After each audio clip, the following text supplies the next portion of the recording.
कराड नगरपालिका निवडणुकीत सुमारे 20,000 मतदारांनी आपला मतदानाचा हक्क न बजावल्याने निकालावर याचा मोठा परिणाम होण्याची सध्या चिन्ह निर्माण झाले आहेत।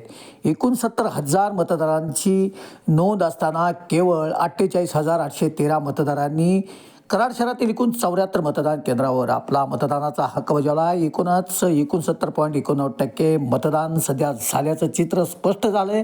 प्रशासनाकडून देखील ही माहिती देण्यात आलेली आहे। मात्र 20,000 जे मतदार आहेत ते मतदान प्रक्रियेपासून का वंचित राहिलेले आहेत, काय त्यांच्या मनामध्ये होतं, हा आता संशोधनाचा विषय ठरणार आहे। मात्र याचा फटका आणि फायदा कोणाला बसणार आहे 21 डिसेंबरला स्पष्ट होणार आहे। मात्र यामुळे सध्या मोठी राजनीतीची गणिते जी आहेत ती सध्या निकालानंतर आपल्याला पाहायला मिळणार आहे। ते एकूणच 20,000 जे मतदार जे वंचित राहिलेले आहेत त्याचा फटका कोणत्या गटाला बसणार आहेत, नगराध्यक्ष पदाची बाजी कोण मारणार आहे, काय नेमकी गणित आहेत, अशा तर्कवितर्कमध्ये सध्या कराड शहरवासी आहेत।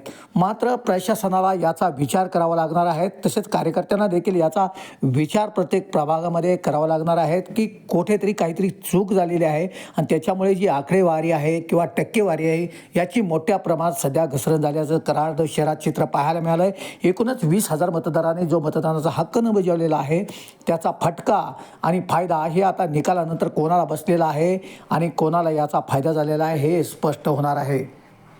असलम मुल्ला, कराड वार्तासाठी।